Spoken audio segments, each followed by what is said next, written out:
Could it be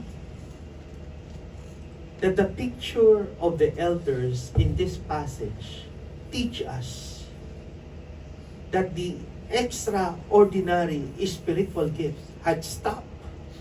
Or it teaches, but it teaches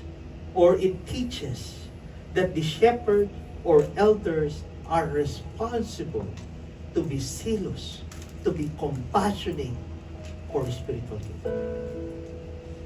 Ito ba ang tinuturo ng James 5? Na dapat tayo yung mga elders, mga leaders, kailangan daw zealous, passionate, pag-request ng spiritual gifts.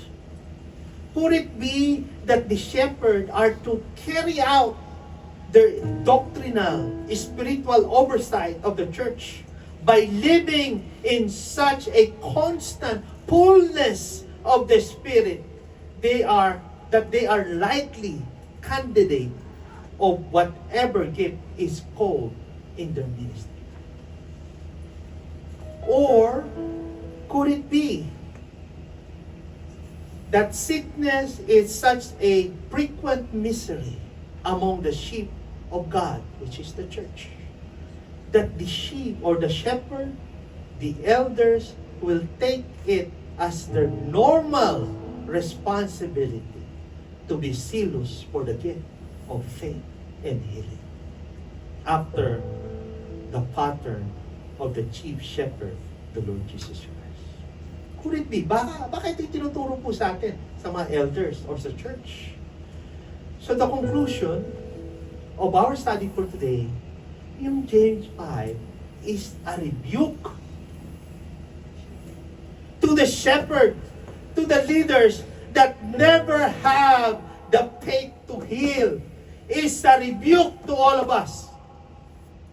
Hindi lang po sa mga elders, is a rebuke to the church, to you, to your seatmates, to the left and right, front and back, because we don't pray for each other in the Spirit and in the power of Elijah.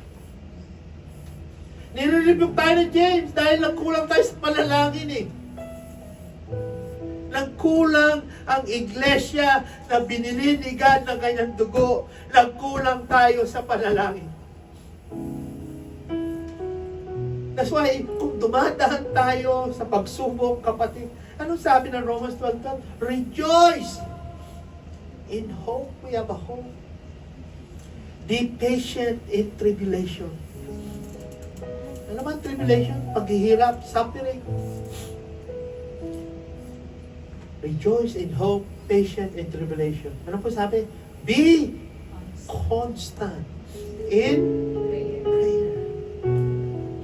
Ano ba ibig sabihin ng constant? Continuous manalangin kahit pagod ka na. Kahit sawa ka na ipanalangin. Manalangin po tayo. Relentless, persistent sa panalangin sa mga kapatiran.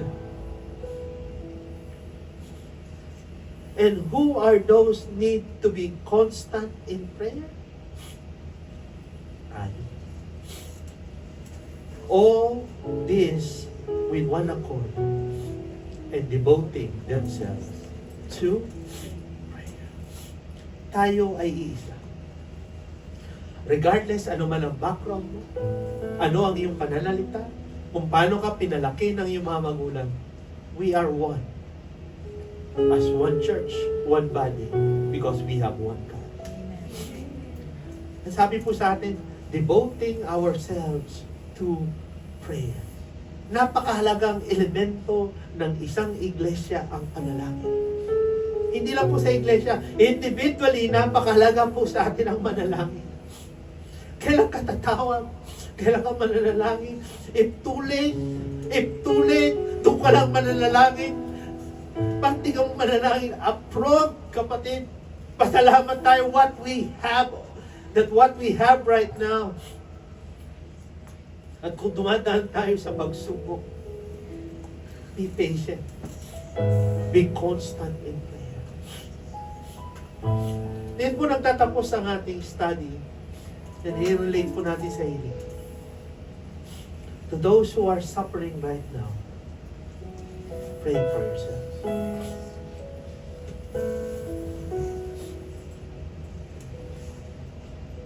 And if there are sick people, we pray for them. We pray for one another. We pray for one another. Dahil si God ang may author ng healing. And we request God to do His miracle once more. We don't have the power to heal, but we have one God who has the power